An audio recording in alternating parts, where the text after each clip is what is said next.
So welcome back to DecoyNoise, where we are taking r/relationship advice to Decoy Court in a story about OP saying, I suspected my girlfriend is cheating on me, and then I found out that she's catfishing some guy. So as always, read the story in its entirety, then we take it over to Decoy Court, where I give you my knee-jerk reaction, the decoy defense, where we try to think of the inverse of that, then I read some top comments and your comments down below, but let's go ahead and get to the story right now. So OP wrote, I, a 24-year-old male, have been going out with my girlfriend, a 25-year-old female, for 2 years. We moved in together just 3 months ago. I started to suspect after our first 2 months living together, she'd constantly be on her phone, but when I'd walk back into the room, she'd subtly put it away, or I can see her thumb pressing the home button on her iPhone and act like she was scrolling on another app. We know each other's passwords, but I never thought I'd actually use it to snoop until she was in the shower earlier and I just couldn't take it anymore. There was nothing in the text and she doesn't have a Snapchat, so I couldn't find anything that indicated she was cheating on me. I looked through her phone and then I saw that she had a Kik app hidden in one of her folders, and there was only one person she'd been chatting with on there. What was more shocking though is the photo on her account wasn't even her. It was a pic of some random chick I've never seen before, and she wasn't even using her actual name. When I looked through the messages, I felt like my stomach dropped. There was all these heart emojis, calling each other baby and saying stuff like I love you. I almost threw her phone across the room. It took a little while, but I got to their first few messages. I guess they started messaging on Tumblr before they decided to start chatting here. I read every single message and it hit me that she was lying to this dude basically everything about her. Her name, her age, she said that she was 27, what state she lives in, what she does for a living, and she made up this whole story about how she lost her job because of the lockdown and has to live with her parents. Like, the fact that she's even cheating on me with this dude was bad enough, but she literally made up a whole different life, and for what? I blew up at her when she finally got out of the shower and she tried to justify her actions by saying she didn't technically cheat and she doesn't even have feelings for the guy. She said she was just bored when the guy messaged her and she thought it might be interesting to fake who she is and see where it went. Then I asked why she would even do this for fun, just effing make up a bunch of BS on a guy she's never gonna meet and act like she has feelings for him. I couldn't get anything else other than she thought it was pretty interesting and exciting, but she swore she never actually cheated and said she only loved me. I really couldn't believe why she did this, and it ruined this because she was bored. I left her crying in our apartment and I went out driving for a few hours. Came to crash in my friend's garage for the night because I'm not about to see her face right now. My phone was already blowing up with messages from her as soon as I turned my phone off. I feel like it's over between us. Even if to her it wasn't technically cheating, how the heck can I be with someone who literally lies to entertain herself or catfishes someone and acts like she's in love with them? Just don't know what to make of all this.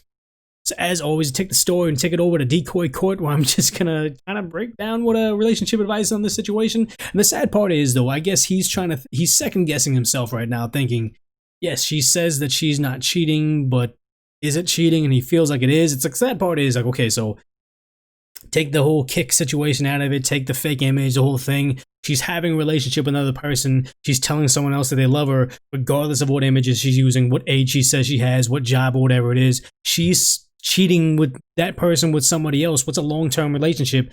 That's all this is right here. And the idea is, it's almost like he caught her in a bad thing, saying like, oh yeah, you know, I saw that you're cheating on me being with this other person, but then she doubled down. Well, no, I'm not only am I cheating on you, but I'm heartless and I'm a liar and I will tell somebody else I love you when I'm bored. Like, that's you just compile all the worst things about it and it's just like, oh yeah, she's like the Thanos of just terrible person with all the not infinity stones, but just like vicious stones, a part of her personality. Yes, OP thinks the relationship's over because of the whole situation. Like, if it wasn't a bad thing, she wouldn't be lying about it.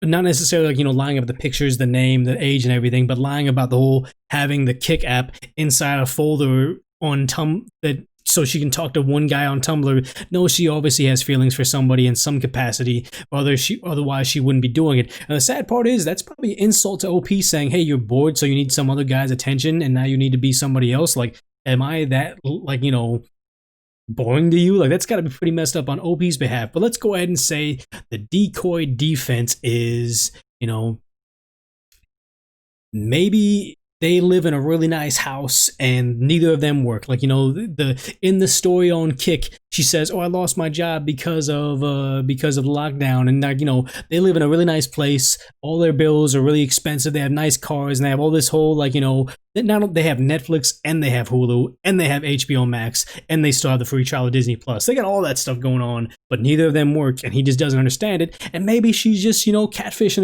a sugar daddy and, you know, she's ashamed of it, but maybe that's the one part that he's not putting on there because that makes him look like the bad guy in the situation that, hey, this guy on Kick that they met on Tumblr, he's paying for all the bills and whatever, why don't you understand that? But he wanted to omit that in the story because he wants to be the good guy and he's a little bit ashamed that he doesn't pay any of his bills. But obviously, the decoy defense is just gotta be some absurd story I write to try to figure out why they would be the antagonist, why they would be the bad guy. But, you know, relationship advice isn't asking for this information, but I'm going to go ahead and say anyway that OP's not the antagonist. He's not a jerk. He's doing what's best for him. You know, he's second guessing whether she's cheating or not because it's a fake account, fake picture. It's not even her, but no, she genuinely is cheating. You know, the whole thing, like, regardless of who she says she is, she's still doing it. She's still typing those words. It's still just as painful, and she's hiding it from him. So, yeah, she's a terrible person overall. He's got to break it up, but I mean, we'll take a short break so I can get you guys to give me your feedback down below. Also, an opportunity to make sure you subscribe with the notifications on so you can see all the new decoy defense, and also